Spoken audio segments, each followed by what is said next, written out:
Hello friends, नमस्कार। स्वागत है आप सभी का हमारे यूट्यूब चैनल जीनियस 40 में। मित्रों, इस वीडियो में हम लोग प्रागैतिहासिक काल के इतिहास, जिसके अंतर्गत पूरा पाषाण काल, मध्य पाषाण काल, नवपाषाण काल और ताम्र पाषाण काल से संबंधित महत्वपूर्ण प्रश्नोत्तरी की चर्चा करेंगे। मित्रों, इतिहास सीरीज चल रही है चैप्टर वाइज, और हम लोगों ने ये डिसाइड किया है कि प्रत्येक चैप्टर पूरा डिटेल में पढ़ाने के पश्चात उस चैप्टर की महत्वपूर्ण प्रश्नोत्तरी को भी सॉल्व कराया जाए, क्योंकि महत्वपूर्ण प्रश्नोत्तरी जो उस विषय से परीक्षा में पूछे जाते हैं उनको सॉल्व करना, उनकी प्रैक्टिस करना बहुत ही इम्पोर्टेंट होता है, बहुत ही ज़रूरी होता है। तो इसी कड़ी के अंतर्गत मित्रों, जैसा कि मैंने पहला अध्याय पढ़ाया आपको प्रागैतिहासिक काल का इतिहास, जो हमारे YouTube चैनल पर अपलोड है, और मित्रों इसका हम लोग इस चैप्टर से बनने वाले महत्वपूर्ण प्रश्नोत्तरी की चर्चा इस वीडियो में करेंगे। आइए मित्रों, देर न करते हुए शुरू करते हैं आज के सेशन का। ये पहला प्रश्न है, निम्नलिखित में से किसे मानव की आदि जन्म स्थली माना जाता है? ए एशिया महाद्वीप को, बी यूरोप महाद्वीप को, सी ऑस्ट्रेलिया महाद्वीप को, डी अफ्रीका महाद्वीप को। मित्रों, पहले का सही ऑप्शन है डी, ऑप्शन डी, अफ्रीका महाद्वीप को। अफ्रीका महाद्वीप को मानव की आदि जन्म स्थली माना जाता है, ठीक है, क्योंकि मानव का जो उद्भव हुआ है वो अफ्रीका महाद्वीप से ही शुरू हुआ है, ऐसा माना जाता है। इसलिए ऑप्शन डी, अफ्रीका महाद्वीप सही होगा। नेक्स्ट दूसरा प्रश्न है मित्रों, निम्नलिखित में से किसे मानव जाति का पालना कहा जाता है? ऑप्शन ए, अफ्रीका महाद्वीप को, बी एशिया महाद्वीप को, सी ऑस्ट्रेलिया महाद्वीप को, डी यूरोप महाद्वीप को। मित्रों, पहले प्रश्न में हम लोगों ने ये देखा कि मानव जाति का जो मानव की आदि जन्म स्थली अफ्रीका महाद्वीप है, तो मित्रों अफ्रीका महाद्वीप को ही मानव जाति का पालना कहा जाता है। इसलिए दूसरे प्रश्न का भी उत्तर क्या हुआ? ये हुआ, अफ्रीका महाद्वीप ही हुआ। अफ्रीका महाद्वीप को मानव जाति का पालना कहा जाता है, जैसा कि डिटेल क्लास में हमने इसके बारे में चर्चा किया था। तीसरा प्रश्न मित्रों, निम्नलिखित में से कौन सा विकल्प मानव के विकास को कालक्रमानुसार दर्शाता है? ए ऑस्ट्रेलोपिथेकस, होमो इरेक्टस, निएंडरथल, क्रोमैग्नन, बी होमो इरेक्टस, ऑस्ट्रेलोपिथेकस, निएंडरथल, क्रोमैग्नन, सी निएंडरथल, ऑस्ट्रेलोपिथेकस, होमो इरेक्टस, क्रोमैग्नन। क्रोमैग्नन, ऑस्ट्रेलोपिथेकस, होमो इरेक्टर, निएंडरथल। तो मित्रों दूसरे का सही ऑप्शन ए होगा। कौन सा? ए होगा। तीसरे का सही ऑप्शन क्या होगा? ए होगा, ऑस्ट्रेलोपिथेकस, होमो इरेक्टस और निएंडरथल, क्रोमैग्नन। ठीक है, ऑप्शन ए आप सही करें, ये विकल्प आपका सही है।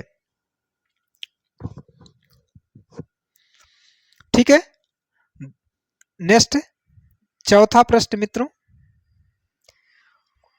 चौथा प्रश्न है, निम्नलिखित में से किसे मानव का आदि पूर्वज माना जाता है? ए ऑस्ट्रेलोपिथेकस, बी निएंडरथल, सी होमो इरेक्टस, डी क्रोमैग्नन। तो चौथे का सही ऑप्शन ए होगा, ऑस्ट्रेलोपिथेकस। ऑप्शन ए आप सही करें। ऑस्ट्रेलोपिथेकस को मानव का आदि पूर्वज माना जाता है। मानव का आदि पूर्वज क्या है? ऑस्ट्रेलोपिथेकस है। ठीक है, नेक्स्ट हमारा पांचवा प्रश्न है, निम्नलिखित में से किसे मानव माता कहा जाता है? ये परीक्षा में कई बार पूछा गया प्रश्न है मित्रों, इसको हमेशा के लिए याद कर लें कि मानव माता किसे कहा जाता है। तो option A Lucy, B Victoria, C Cleopatra, D madam Curie. तो मित्रों ना ही मैडम क्यूरी, ना ही क्लियोपेट्रा, ना ही विक्टोरिया, आपका सही ऑप्शन है ए लूसी। लूसी, लूसी को मानव माता माना जाता है। क्या? मानव माता। ठीक है, नेक्स्ट छठा प्रश्न है, सबसे पहले मानव सदृश प्राणी जो प्रज्ञा मानव होमोसेपियंस यानी होमोसेपियंस से प्रजातीय रूप से भिन्न था, उसे सामान्यतः जाना जाता है। ऑप्शन ए होमिनिक के रूप में, बी पिथेंथ्रोपस के रूप में, सी सिनेंथ्रोपस के रूप में, डी इयोथ्रोपस के रूप में। तो मित्रों छठे का सही ऑप्शन बी होगा,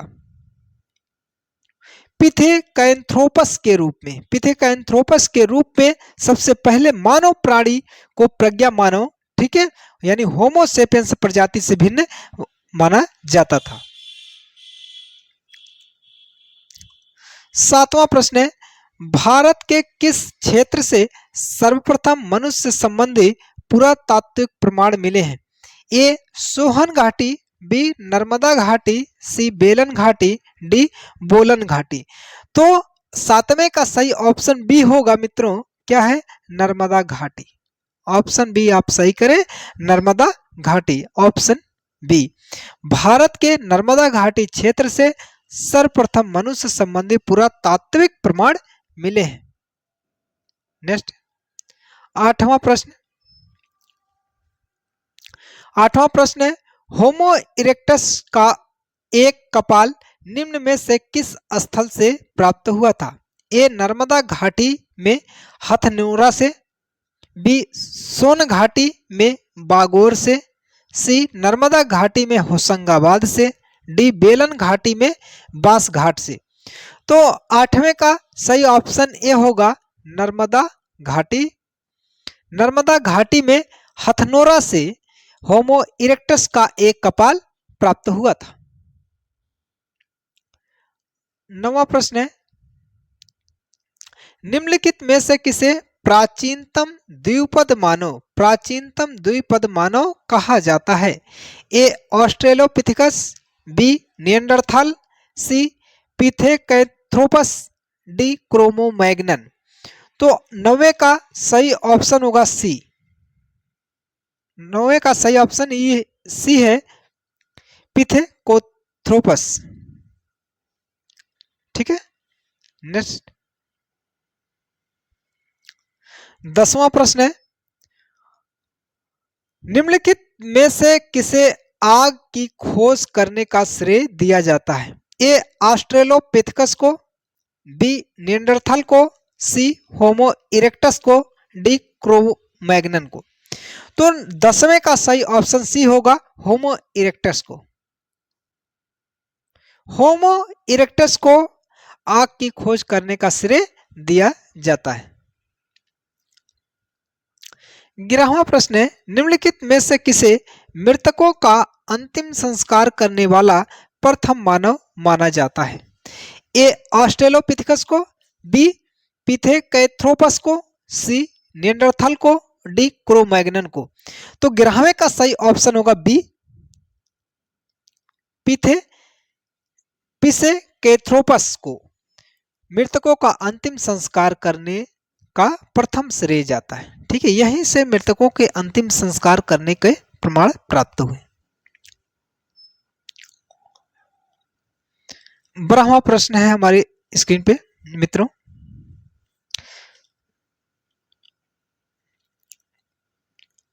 आधुनिक मानव के हाल का पूर्वज है? ए पेकिंग मनुष्य, बी जावा मनुष्य, सी निएंडरथाल मनुष्य और डी क्रोमैग्नन मनुष्य। तो अपना जो 12वां प्रश्न है उसका सही उत्तर डी होगा, क्रोमैग्नन। ठीक है, क्रोमैग्नन मनुष्य। आधुनिक मानव के हाल का पूर्वज क्रो-मैग्नन मनुष्य है।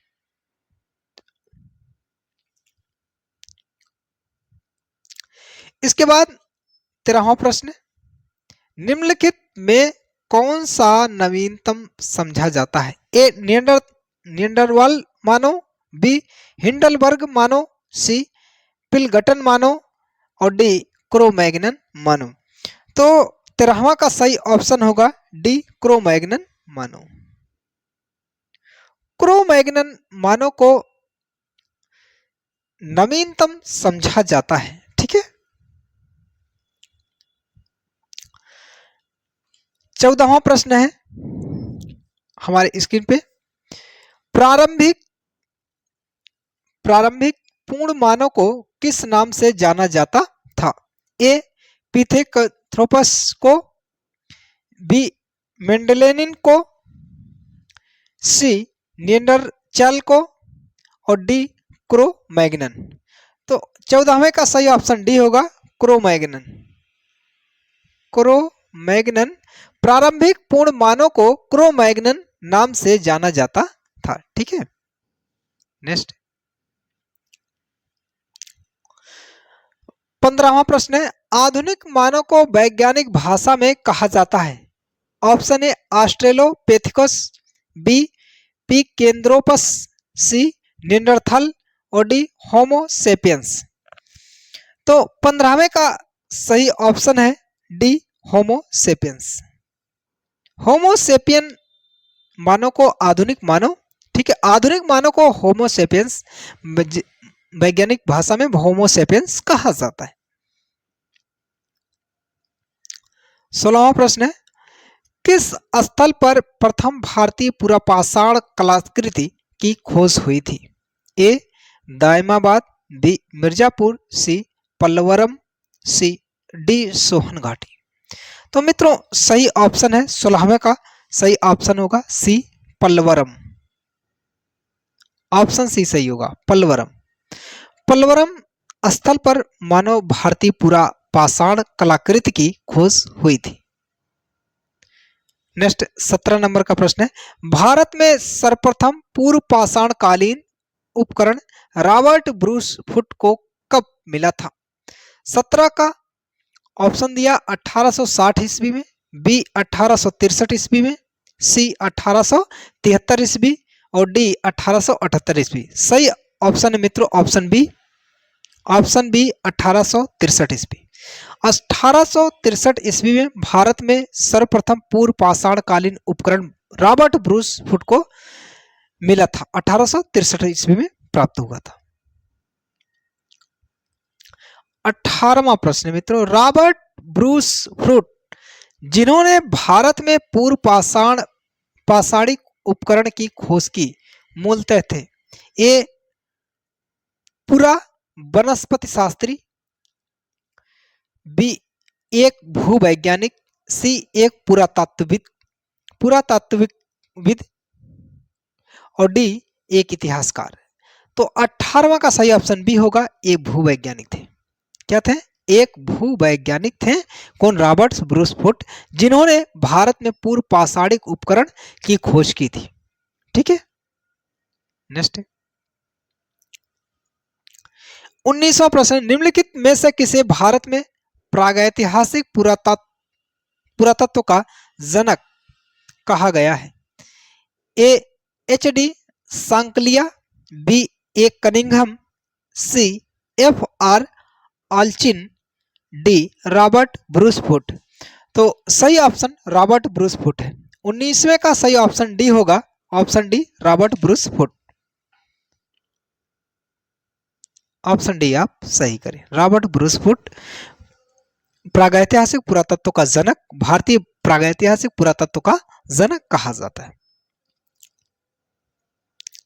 नेक्स्ट 20वां प्रश्न, भारत के प्रागैतिहासिक मानव का प्राचीनतम जीवाश्म निम्नलिखित में से किस स्थल से प्राप्त हुआ, किस स्थल से मिला?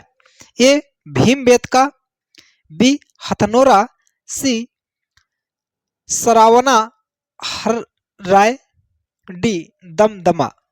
तो 20वें का सही ऑप्शन बी होगा हथनोरा। ऑप्शन बी आप सही करें, हथनोरा। भारत के प्रागैतिहासिक मानव का प्राचीनतम जीवाश्म हथनोरा स्थल से प्राप्त हुआ है। 21वां प्रश्न है, पूरा पाषाण कालीन मानव का जीवन पूर्णतः था। ए ग्रामीण, बी नागरिक, सी आधुनिक और डी प्राकृतिक। तो 21वें का सही ऑप्शन होगा डी प्राकृतिक। ऑप्शन डी आप सही करें, प्राकृतिक। पूरा पाषाण कालीन मानव का जीवन पूर्णतः प्राकृतिक था। वो प्रकृति पर निर्भर था और प्रकृति से ही उसके संबंध जीवन के समस्त क्रियाकलाप संबंधित थे।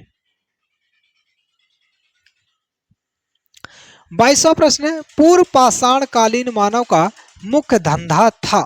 ए कृषि, बी मिट्टी के बर्तन बनाना और सी पशुपालन और डी शिकार खेलना। तो 22वें का सही ऑप्शन होगा डी शिकार खेलना। क्या? शिकार खेलना। पूर्व पाषाण कालीन मानव का मुख्य धंधा शिकार खेलना था। 23वां प्रश्न है, पूरा पाषाण काल के आदिमानव के मनोरंजन का साधन था। ए जुआ, बी संगीत, सी घुड़सवारी और डी शिकार। तो सही ऑप्शन है डी शिकार। आज भी अफ्रीका के जंगलों में कुछ आदिवासी जनजाति शिकार को ही अपना मुख्य आजीविका और शिकार को ही जीवन क्रियाकलाप की प्रथम प्राथमिकता भी दिए हैं, देखने को मिलता है। चलिए, ऑप्शन डी शिकारी, शिकार। नेक्स्ट 24वां प्रश्न है, पूरा पाषाण युग में मनुष्य द्वारा की गई सबसे बड़ी खोज थी। ए आग जलाना, बी कुम्भकार का चाक, सी धातु उपकरण और डी सूत बुनाई। मित्रों 24वें का सही ऑप्शन ए होगा आग जलाना। आग जलाना। पूरा पाषाण युग में मनुष्य द्वारा की गई सबसे बड़ी खोज क्या थी? आग की खोज थी। ठीक है, ऑप्शन ए आप सही करें। 25वां प्रश्न, भारत में पूर्व प्रस्तर युग में अधिकांश औजार बने थे। ए स्फटिक के, बी सेल खड़ी के, सी गोमेद के और डी इंद्र गोप मणि के। तो 25वें का सही ऑप्शन होगा ए स्फटिक के। ऑप्शन ए आप सही करें, स्फटिक के। भारत में पूर्व प्रस्तर युग में अधिकांश औजार स्फटिक के बने हुए थे। 26वां प्रश्न है, सोहन संस्कृत किस संस्कृत का दूसरा नाम है? ए पूरा पाषाण संस्कृत, बी मध्य पाषाण संस्कृत, सी नव पाषाण संस्कृत और डी ताम्र पाषाण संस्कृत। 26वें का सही ऑप्शन ए होगा पूरा पाषाण संस्कृत। ए पूरा पाषाण संस्कृत। ठीक है, 26वें का सही ऑप्शन ए है। 27वां प्रश्न, निम्नलिखित में से किस स्थल से पूरा पाषाणिक उपकरण नहीं प्राप्त है? ए सोहन घाटी, बी नर्मदा घाटी, सी अति परकम और डी अहाड़। तो 27वें का सही ऑप्शन डी होगा अहाड़। अहाड़ निम्नलिखित में से, ठीक है, अहाड़ स्थल से पूरा पाषाणिक उपकरण नहीं प्राप्त है। 28वां प्रश्न, निम्नलिखित में से कहां से पूरा पाषाणिक अवशेष मिले हैं?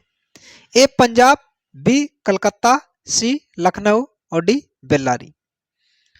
तो 28वें का सही ऑप्शन होगा मित्रों ए पंजाब।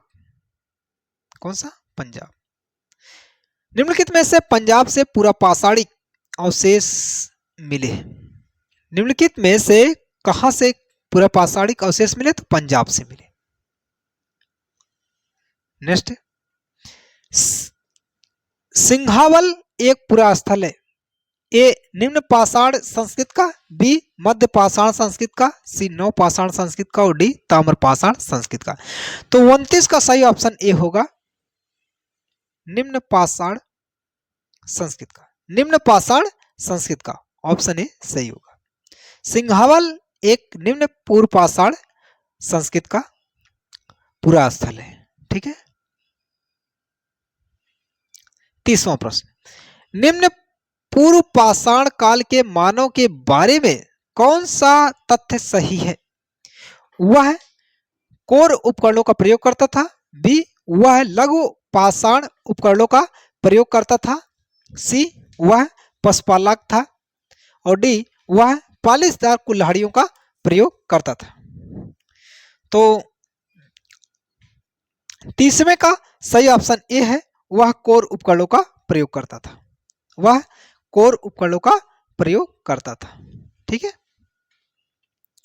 तो 30वें का सही ऑप्शन ए लगाएं, ऑप्शन ए सही होगा, वह कोर उपकरणों का प्रयोग करता था।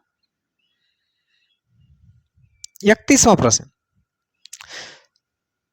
संघाओ गुफा पुरा स्थल किस काल का है? संघाओ गुफा पुरा स्थल किस काल का? ए निम्न पुरा पाषाण काल का, बी मध्य पुरा पाषाण काल का, सी नव पाषाण काल का, और डी ताम्र पाषाण काल का।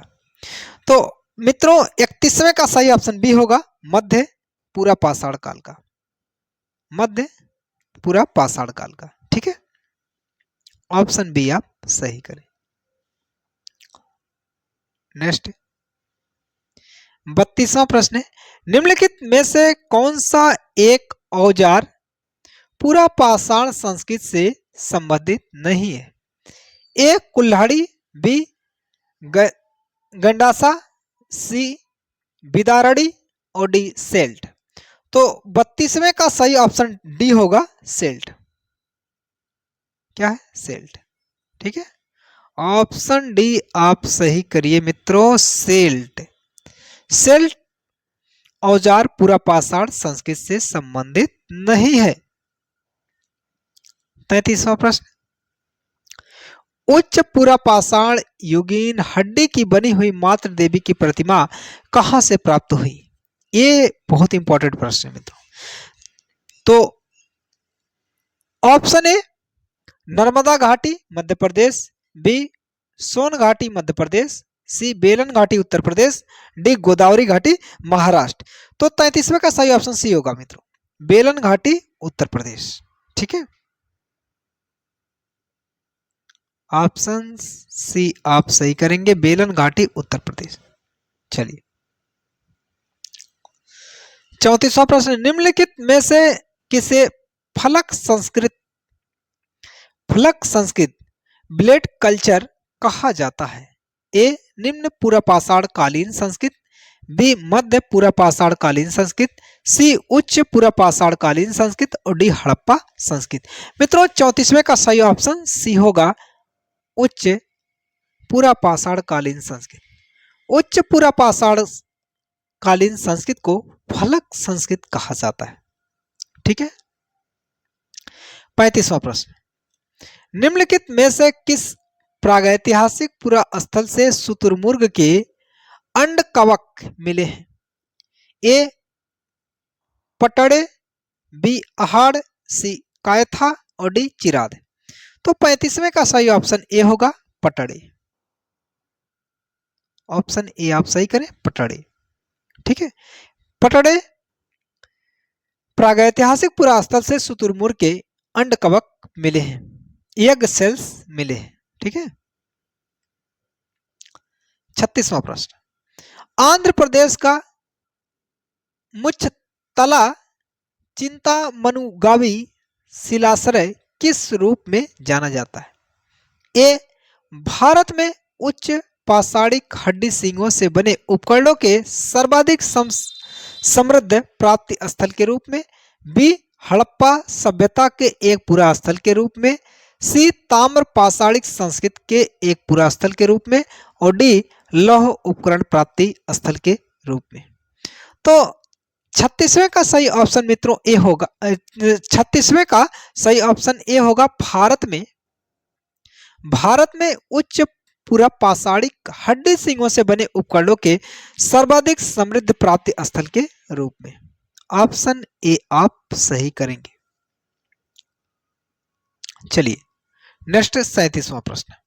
37वां प्रश्न, नीचे दी गई संस्कृतियों का सही कालक्रमानुसार कालक्रम है कौन सा है? ए तो 37वें का सही ऑप्शन में डायरेक्ट इसका ऑप्शन बताऊंगा। 37वां का सही ऑप्शन ए होगा। एबे बिलियन, एस्यूलियन, मुस्तिरियन और मेंडुलेनियन। ठीक है, ऑप्शन ए आप सही करें। चलिए 38वां प्रश्न मित्रों स्क्रीन पर। पूरा पाषाण काल एवं नव पाषाण काल के मध्यवर्ती काल को कहते हैं। ए मध्य पाषाण काल, बी ताम्र पाषाण काल और सी लौह काल और डी मध्य पाषाण काल। तो मित्रों 38वें का सही ऑप्शन ए होगा मध्य पाषाण काल। ऑप्शन ए आप सही करें, मध्य पाषाण काल। ठीक है, चलिए नेक्स्ट है 39वां प्रश्न है। पशुपालन का प्राचीनतम साक्ष्य कहां से प्राप्त हुआ? ए सरावनाहर राय से, बी कोल्डिवा से और सी बागोर से और डी कालीबंगा से। तो 39वां का सही ऑप्शन सी होगा बागोर से। क्या? बागोर से। ठीक है, चलिए निम्नलिखित में से किस काल में माइक्रोलिथ का उपयोग होता था? ए पूरा पाषाण, बी मध्य पाषाण काल, सी नौ पाषाण काल और डी ताम्र पाषाण काल। तो 40वें का सही ऑप्शन बी होगा मध्य पाषाण काल। मध्य पाषाण काल। देखिए फ्रेंड्स, निम्नलिखित में से मध्य पाषाण काल में माइक्रोलिथ का उपयोग होता था। मध्य पाषाण काल। चलिए 41वां प्रश्न है। मेसोलिथिक संस्कृत का महत्वपूर्ण स्थल भीमबेटका स्थित है।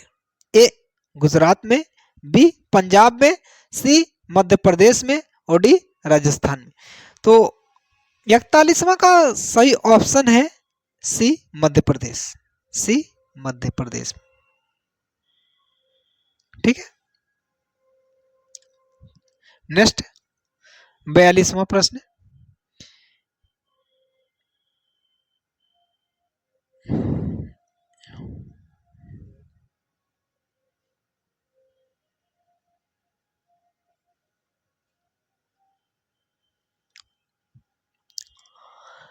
42वां प्रश्न है आपके स्क्रीन पे। भीमबेटका किसके लिए प्रसिद्ध है? ए गुफाओं के चित्र, बी खनिज और सी थिद प्रतिमाएं और डी सीन नदी का उद्गम स्थल। तो 42वां का सही ऑप्शन ए है गुफाओं के चित्र। गुफाओं के चित्र भीमबेटका के लिए प्रसिद्ध है, जो प्रागैतिहासिक काल के मानव द्वारा बनाए गए थे ऐसा माना जाता है। 43वां प्रश्न है। निम्नलिखित में से किस मध्य पाषाणकालीन पुरा स्थल से मृग श्रृंग हिरण का सिंह के छल्लों की माला के प्रमाण मिले? ए दमदमा, बी महदहा, सी सरायनाहर राय और डी पटड़े। तो 43वें का सही ऑप्शन मित्रों बी है मध्य। 43वें का सही ऑप्शन बी होगा महदहा से। महदहा से मध्य पाषाणकालीन पुरा स्थल से मृग श्रृंग यानी हिरण के सिंह के छल्लों की प्रमाण की माला के प्रमाण मिले। 44वां प्रश्न है।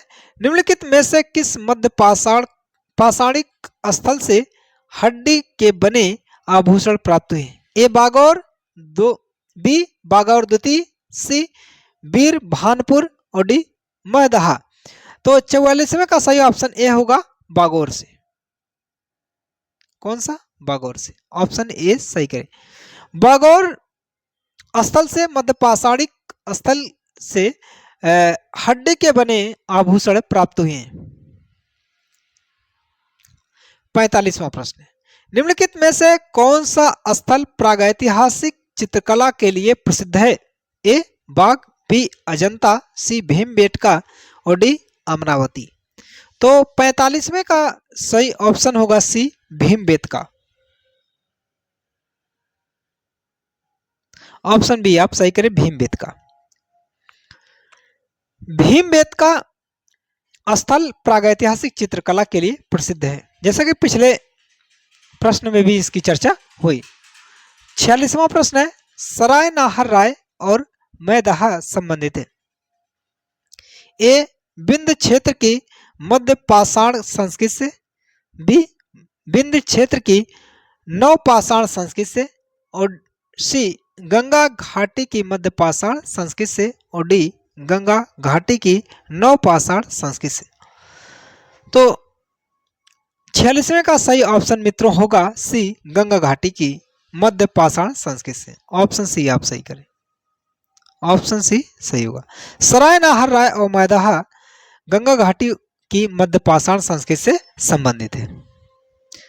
नेक्स्ट हमारा 47वां प्रश्न है, भारत के किस शिलाश्रय से सर्वाधिक चित्र प्राप्त हुए? ए घगरिया, बी भीमबेटका, सी लेखनिया, और डी आदमगढ़। तो 47वें का सही ऑप्शन होगा बी भीमबेटका। क्या? भीमबेटका। भारत के भीमबेटका मध्य प्रदेश में जो स्थित है, के शिलाश्रय से सर्वाधिक चित्र प्राप्त हुए। अगला प्रश्न हमारा 48वां प्रश्न है, निम्नलिखित में से किस शिलाश्रय से मानव समाधान के प्रमाण मिले हैं? ए मोरहना, बी लेखनिया शिलाश्रय, सी धनुही, डी घगरिया। तो 48वें का सही ऑप्शन बी होगा लेखनिया शिलाश्रय से। लेखनिया शिलाश्रय से मानव समाधान के प्रमाण मिले। नेक्स्ट 49वां प्रश्न है,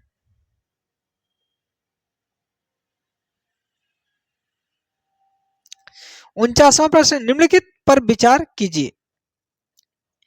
निम्नलिखित में से किस स्थल पर प्रागैतिहासिक काल के चित्र शिलाश्रयों की सबसे बड़ी मेखला खोजी गई? ए भाजा, बी भीमबेटका, सी जौरा, और डी अजंता। तो कहां से मिली है, इसमें कौन कौन सा स्थल से मिली? नीचे दिए गए कूट का प्रयोग कर सही उत्तर चुनिए। मित्रों देखिए इसमें ए 1, 2 और 3 यानी भाजा, भीमबेटका और जौरा से। तो मित्रों देखिए 49 नंबर का प्रश्न कूट से संबंधित है, तो ये तो नहीं सही है मित्रों। ऑप्शन बी 2 भीमबेटका, सी जौरा, डी देखिए और अजंता, ये भी नहीं सही है। ऑप्शन सी भाजा, ये सही है, और सी जौरा से, ये सही है मित्रों। ऑप्शन सी सही होगा इसका। 3 और 4 जौरा और अजंता नहीं। तो मित्रों सही ऑप्शन दूसरा और इसमें तीसरा, ठीक है। यानी देखिए दूसरा है भीमबेटका प्लस जौरा। तो ऑप्शन सी आप सही करें, ठीक है। ऑप्शन सी आपका सही होगा। चलिए नेक्स्ट है 50वां प्रश्न है मित्रों,